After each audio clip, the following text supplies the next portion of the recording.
All right, everybody, we've got a really great guest with us for you today, Ben Ingram from Braves Radio Network, play-by-play man. And we're really excited to have you, Ben. Thanks for joining us. Thank you so much for having me. It's good to be with you today. Yeah, it's Ray here and Sean from Atlanta Braves Chop Live. Right when you joined, your voice is just so unique, booming, deep voice. Like I'm still trying to work on my grown man's voice, and so it's like intimidating talking to you a little bit. Uh, you know, it to be here and talking baseball with you guys. It's great.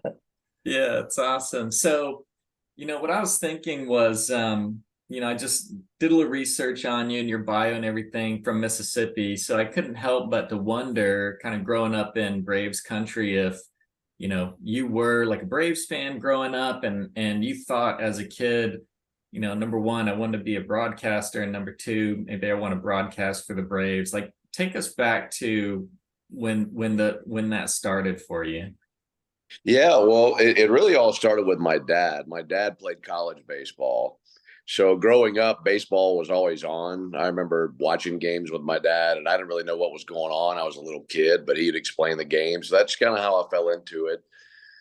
Dad took our family to baseball games regularly when I was a kid. He would pick out a place, a stadium, and we would go there that summer. We'd have one big trip every summer, and it would be around a baseball game. He'd take us we went to Yankee Stadium, we went to Wrigley Field, we went to Busch Stadium, we went to Fenway. Dad wanted us to really enjoy the game and appreciate that. So he would take us to these venues that I never thought I'd be able to go to because they felt like they were a million miles away in Mississippi. So that's where my love for baseball really started. Growing up, I was really it was so great. I could get home from school, and WGN would be on, and the Right. Cubs playing day games. So I'd get home, and there'd be a Cubs game on television during the day, and then that night there'd be a Braves game on TBS. And that's how I became a fan of Major League Baseball, is watching not just those two telecasts, but watching those broadcasters. I would get home from school, and there's Harry Carey and Steve Stone, That's and then I, Skip and Pete and Joe and Don. So that's how I really got into it. There are other broadcasters and other broadcasts that I would listen to when I could, but I really, at a very young age, just had a real desire to learn more about the guys who are bringing me the game. And which is interesting because I think a lot of people, especially for kids, you're watching the game for what it is, a baseball game, to watch the players. And I had favorite players, but I really enjoyed listening to these guys tell me about the game. So that's how it started for me. I knew that I wanted to be a broadcaster. I wanted to broadcast major league games. I never took it a step further to think about who I wanted to broadcast for, to be quite honest. I just wanted to right. call major ball games. And the fact that it worked out to call Atlanta Braves games is still something to me that I'm really blown away by, given that I'm from the South. This is the only team in this region. I feel like the listeners have a lot in common with me and me with them. And maybe people in other regions of the country would enjoy my work, but I feel like I can say things that people in this region of the country really know and understand, being from the Right. South.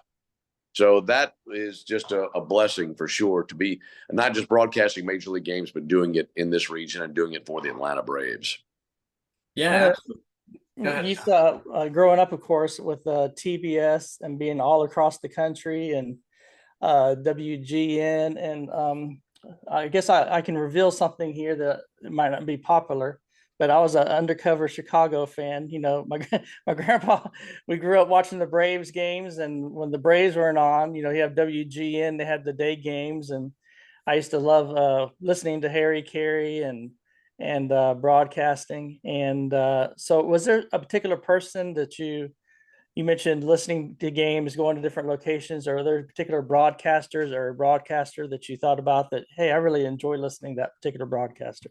There's a lot. I think over the years, you kind of you learn who your guys are. You learn who you really enjoy, and the guys that I just mentioned are certainly high on that list. Another guy that I'd put on the list, I remember listening to Jack Buck for the first time. He would call the World Series. I mean, when I was a kid, so I was born in '80. So when you had World Series in the late '80s, early '90s, you kind of had a rotation back and forth of depending on the year, Vin Scully and Jack Buck. Right. And I thought those guys were terrific. And I didn't get a chance to listen to them regularly. But when they were calling postseason games, I would get to listen to them. I remember listening to Jack Buck call the World Series. I remember listening to Vin Scully call the World Series in '86 and '88. And I just think back on those times and how much of a thrill it was for me to be able to listen to these guys, because normally I didn't get to listen to them. You had Scully doing the Dodgers, and this was, regional baseball for certain. And I never got to listen to the Dodgers. Jack Buck, if I had known more then, maybe I could have found him on KMOX with on the AM signal doing Cardinal games. But I wasn't really searching radio dials until about I was 11, 12 years old. But I remember being 8, 9 years old and watching those guys in the World Series. So they stand out to me. Also for a lot of people around my age or older, you watch This Week in Baseball. It was a great way to Twib notes. And yeah, exactly. And I loved Mel Allen. I thought Mel Allen was amazing. And I didn't get to hear him call many baseball games, but I loved listening to his narration of This Week in Baseball. I thought his voice was tremendous. Those are some of the ones that really stand out. Outside of that, I loved Pat Summerall. I loved John Madden when it came to football. And there are a few other broadcasters, I guess you might say, were regional broadcasters, college football and such in my area that I would listen to. But those are the baseball voices that really stand out. Bringing up Mel Allen and Twib notes, I think we're about the same age, and we've shared a lot of things in common. I remember coming home during middle school and turning the Cubs game on and doing homework, and then have dinner and watch the Braves, and you're getting like 6 hours of baseball every day. And Twib Notes on Saturdays, I believe it was. I used to love watching that show.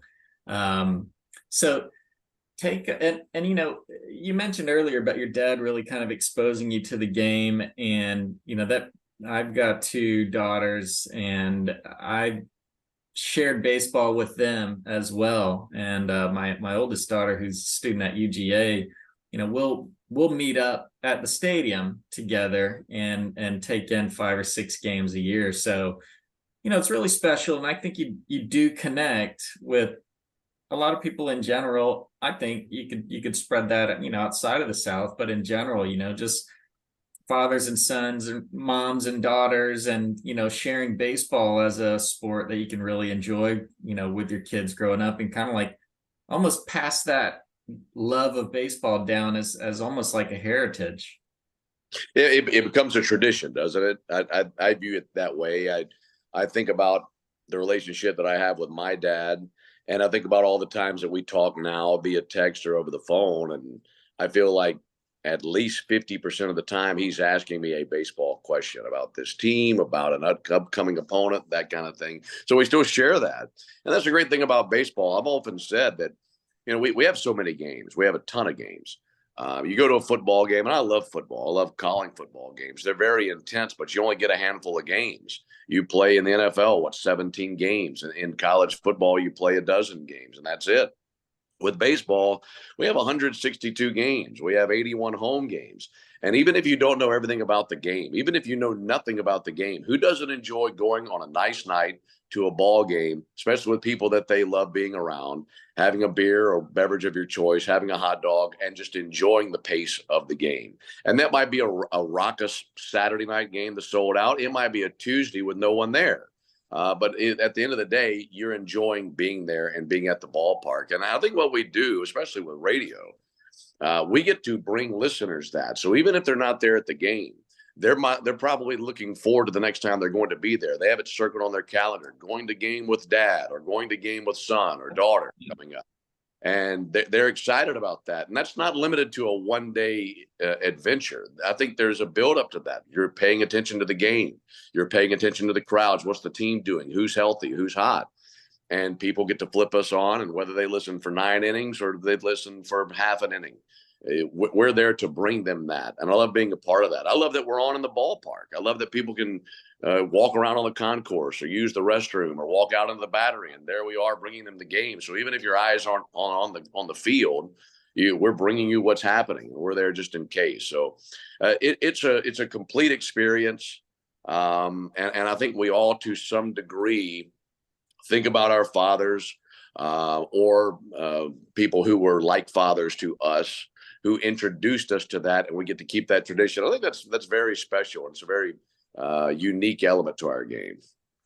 I'm not sure if you heard this before, but I was listening to, it might have been like a before the game or during the rain delay. Uh, this guy called up and was talking to the announcer, and he mentioned you, and he was so thankful for you because he's blind, and he was so thankful that before each game you actually lay out what the Braves are you wearing, what uniform they're actually wearing. Where did that come from? Because you do that before each game. But as a blind man, he said he was so thankful, and he actually wanted that to get passed up to you. I heard that on a broadcast during a rain Well, delay or what have you. that's extremely special. I'm glad you told me that. Along the way, you have all sorts of things that contribute to your style and how you broadcast a game. And I did, when I was in Mississippi, I was broadcasting AA games for AA Mississippi before I came here. And there was a particular night where they're wearing different uniforms than what they normally wear. And I just happened to describe the uniforms in detail that night because I can't remember if it was some promotional uniform or a 4th of July or whatever it may be. But the uniforms are different that night than they normally were. So I went into detail. I had time. I described the uniforms top to bottom for both teams. And one of our Mississippi Braves booster club members, if you will, for lack of better terms, it was visually impaired and was listening that night and found me, and very similar to what you just referenced, told me he enjoyed me giving the details of the uniforms and asked if I would do that for every game. And that really resonated with me, not just because he was visually impaired, but if you think about it, even if you have 20/20 vision, if you're listening to my broadcast, well, you're likely visually impaired yourself because you're not at the game. You're not Right. there watching it. So even though you may be able to see perfectly, you're still relying on me to paint the picture. And that's everything top to bottom. So that, coupled with the fact that I'm just by nature, a very creative person. I'm always looking to do things in a creative way. I don't want to just be generic. I don't want to do things the same way every single time. I like to do things that are slightly different, a little bit more creative. And I thought that describing uniforms for every ball game, even if they might be the same uniform, I still wanted to do that. And it becomes kind of a tradition where even if you're at the game, you know what the team's wearing, or even if you expect to know what the team is wearing. I think fans listen to our broadcast and you want to hear the same thing every single night. You want to hear, I guess, like a checklist of all the things that you're looking to hear. I think me doing the uniforms is something that lots of people have asked me about and said that they enjoy. And I love that about radio because, like I said, it's a blank canvas and I can paint that picture for the people who are listening and try to put them in the ballpark. That's my job. And that may be grand details, that might be minute details, but it's still all there for me to try to paint onto the canvas for the listener, whether they're visually impaired or not. And I'm glad that you passed that story along to me. That means a lot.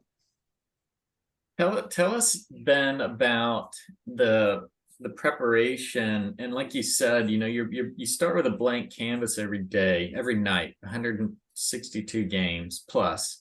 And how do you kind of toe the line between I'm telling the same thing again, or do you just let the game is so unique and so many things can happen. Do you just let it unfold and just because of your passion, you just relay what you're thinking?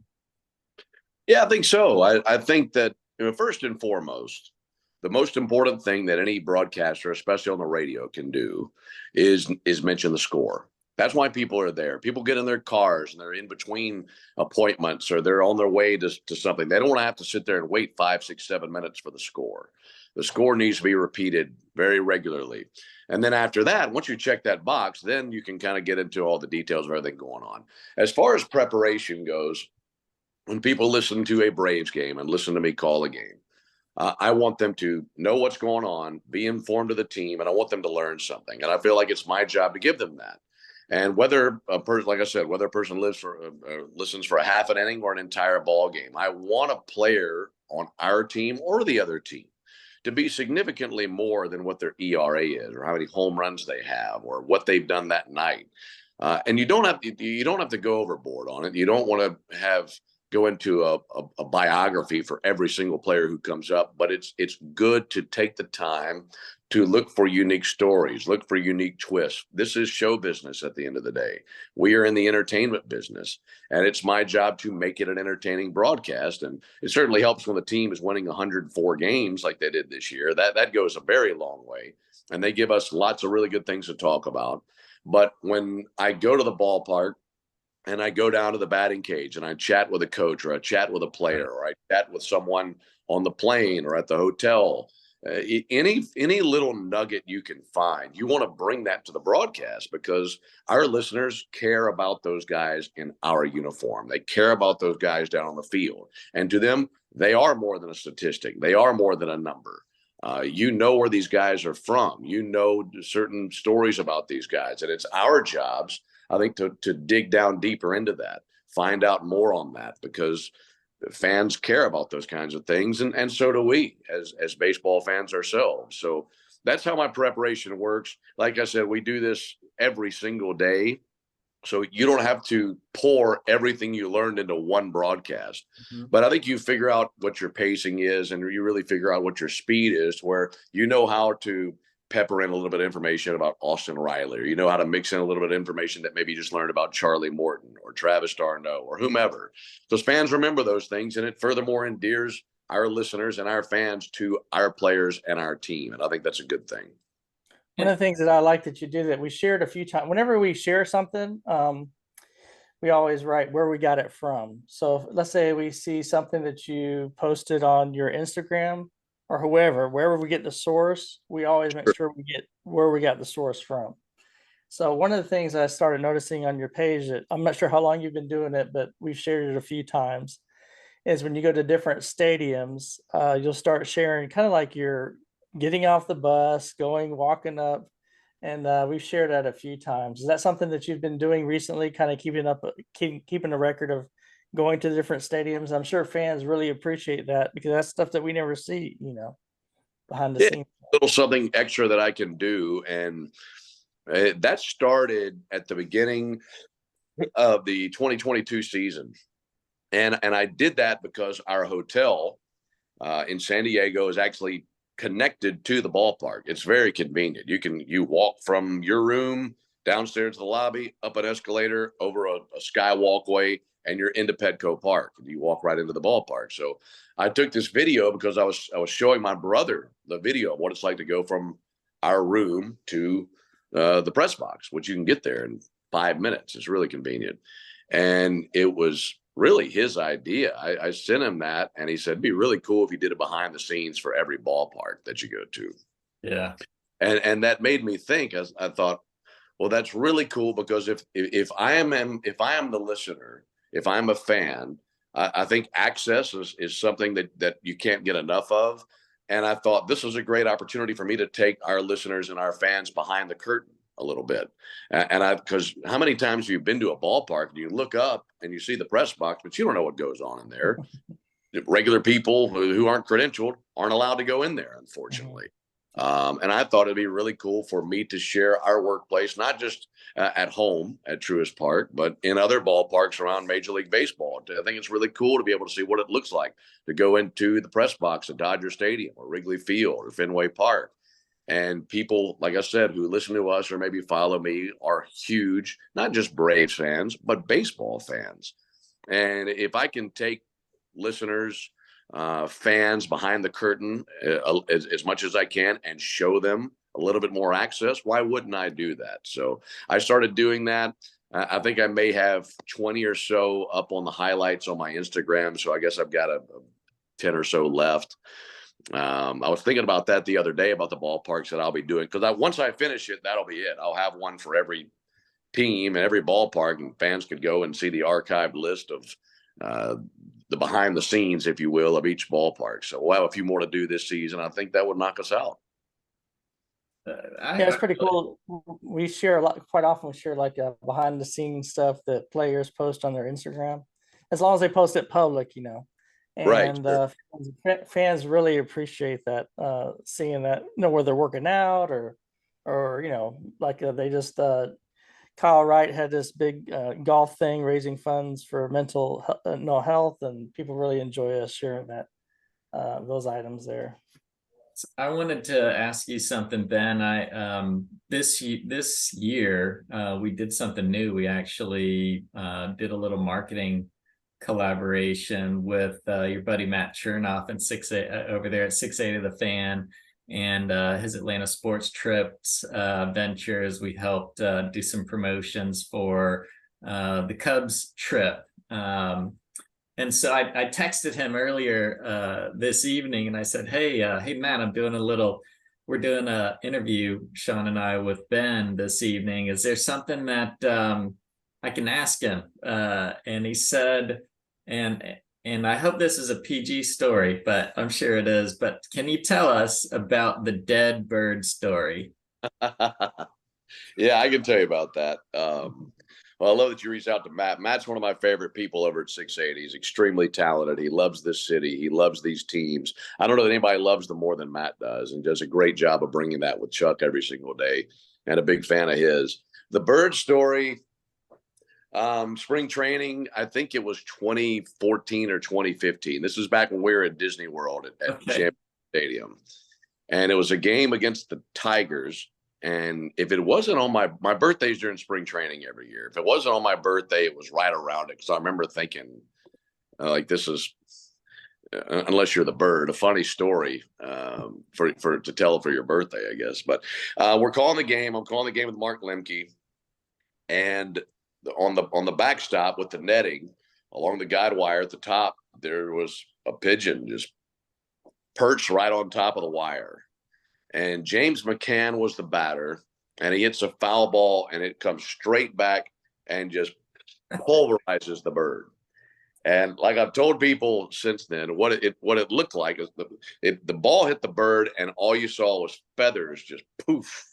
And it looked like somebody took a 22 pistol and shot a feather pillow, is what it looked like. It just, I mean, feathers just shot everywhere. The bird went straight down, landed in a fan's lap in the first row, and the foul ball went off into the second deck.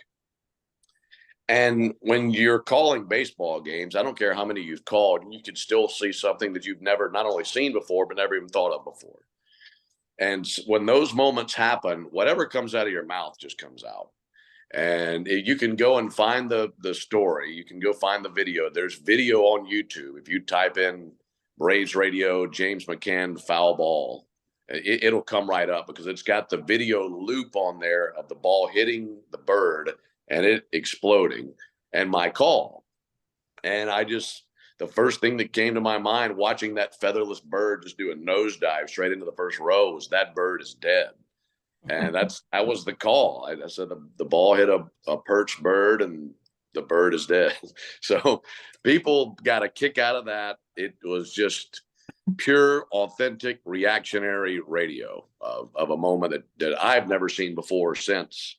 I've seen the Randy Johnson pitch and Right. reference that in the call, but you never think you're going to see anything like that. And that's how it went at that spring training game. I'll have to look that up. And you mentioned the Randy Johnson. I think that bird totally evaporated when it was hit by a fastball. I don't know if there's anything left besides feathers on that one. Yeah, that was wild. Yeah. There's another one with it. I forgot what his name was, but there's an Atlanta Brave. He ended up hitting the ball out to the outfield. I think they were playing the Mets, and it was going to be a random fly ball, hit the bird, and it went down, and he got a double off of it. And Yeah. that was something else. When you're talking about the Randy Johnson, that kind of pulled that up as well. Now, kind of hate to put you on the spot here. See if reveal any secrets here, but I got a secret see if you can reveal a particular secret. Whose Sure. idea was it for the rally cookies that y'all do for the Oreo cookies? Oh, that's Joe. That is a Joe creation, And 100%. if you like to explain that for those fans who may not know about Yeah. it. Well, I mean, first off, in baseball, I think whether you're a superstitious person or not, we get superstitious with baseball. There are probably people who have not a single superstitious bone in their body outside of baseball, but in baseball, sometimes we do that.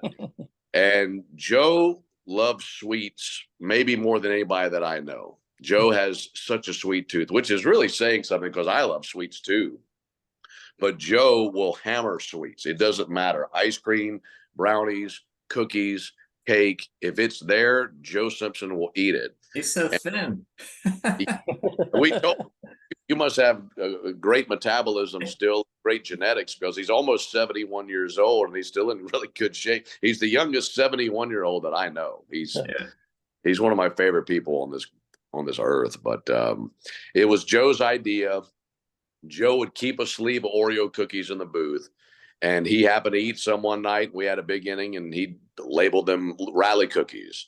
And there was another game maybe a week or so later where the game was tied or the Braves are trailing, something like that. And he just made a reference to, hey, I'm going to get me a rally cookie as an excuse to go get an Oreo is really what it was. And he went and got a couple of Oreos, and they did it again. And we knew that we had something. So that became a thing. Then my girlfriend decided that she would get us a cookie jar and fill it with Oreos. And I don't mean just a little jar. She got a jar. I swear the thing would fit 1,000 cookies in it. She filled it with Oreos, and she put a label on there. It said rally cookies, and it sits in our booth. It's right behind where Joe sits. It's right behind his head. And we've run through that jar, but he'll bring packs of Oreos and he'll refill the jar. So he's been doing that for the last 2 seasons, and that's where the rally Oreos started. Really, just started as an excuse for him to eat more Oreos. And if something works, you stick with it, and it worked for us. I think if maybe if Frank Core had his way, he'd have maybe like the rally crown pour in the booth, but yeah. He'd have a whole bottle in there. He'd probably go through it the entire. Yeah. One of the neatest calls we heard all season is, when the players came on TV, had Chipper, Smoltz, Glavine. Yeah. And they came on there and they're cracking up and laughing. And that call that Smoltz made after Ozzie Albies hit that home run, and I've never heard of that one before. He said, "Start the buses." Yeah. That was. I didn't get to see that live, obviously, because we were calling the game, but I got to go see the highlights afterwards. And it was great to, number one, to see all those guys in there. Their booth is on the other side of ours. And so before and even during games, we're constantly going back and forth and chatting, even in between innings. But I know they had a great time with that, and it was great for fans to see that as well. What was your favorite call? Is there a particular call you had this year that was your favorite call or a favorite play that you called? Of this season? Yeah, this season. Oh, man. I would have to think about that. You know what? Actually, the one that I really lost my mind for, maybe more than any of them, was the Rosario Grand Slam in Arizona. That one was awesome. Obviously, calling the division winner at Philadelphia was great, and we've gotten to do that several years in a row now. So those stand out. I get so into any Spencer Strider strikeout fest when he's getting up to 13, 14, 15 strike. I've become such a nerd for those. I love those. I love calling those strikeouts because like I mentioned, I try to call them all differently. If Spencer goes out there and has 15 strikeouts, I want all 15 of them to sound like 15 completely different calls, not the same thing over and over again. So I enjoy those. Those come to mind. The game that you mentioned, Joe had the call on that one on the walk-off by Ozzie, but it was awesome just listening to him and watching him make that call because it was such a fun game. That was a great game. But those are right off the top of my head. I'm sure I could go back to my scorebook and I'd think, oh, yeah, there's this one or there's that one. But right off the top of my head, I think those are the ones that jump out. Ben, we just got a few minutes left, but I want to hit on one more topic here. I noticed right on your Twitter page and just some other interviews I saw online, you really, you have a favorite Bible verse, and I'm going to paraphrase it. You've got Colossians 3:14 through 17. Let the peace of Christ rule in your heart, and whatever you do in word or deed, do everything in the name of Jesus.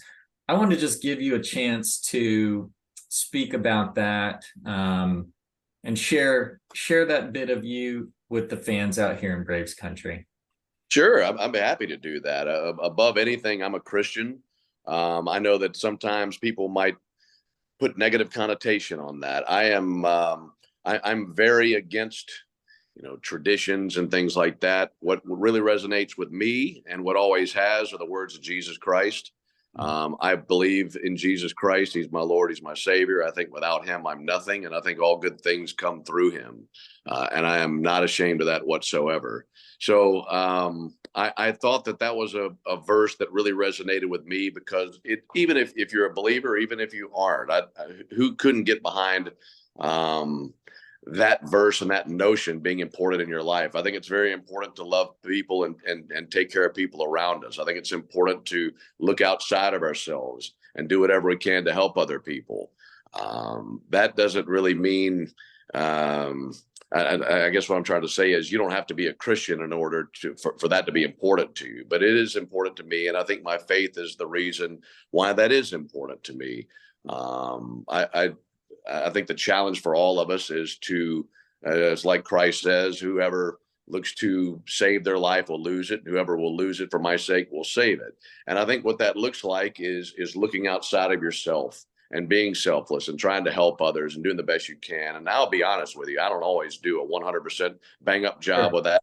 I'm a sinner just like many other people, but I know that I'm saved through grace and through my faith. So it is very, very important to me. And that's something that will never change. And no matter how many games I call or big moments I get to call, nothing will come close to what that means for me and what that means in my daily walk with Christ and trying my best to be like him. Yeah, the stadium eruption is what it sounds like in heaven when anybody repents, So Sean and I are both men of the faith. Sean's actually a pastor down there, a small church in Orlando, and he's also not delivering the mail and also not doing the Facebook page. But Ben, we really appreciate this time with you. Thanks again so much for Sean and Ray from Atlanta Braves Chop Live. We're looking forward to seeing you next season and many, many more seasons to come. So thanks again, Ben. You got it. You guys do a great job. And thanks so much for being a part of Braves country and bringing our players to our fans. And please let me know anytime you're up at the ballpark. Would love to just meet you guys in person. That would be awesome. That would be awesome. We'll do it. Definitely. Thanks, Ben. You got it. Thank you, Ben. Have a good one. You too.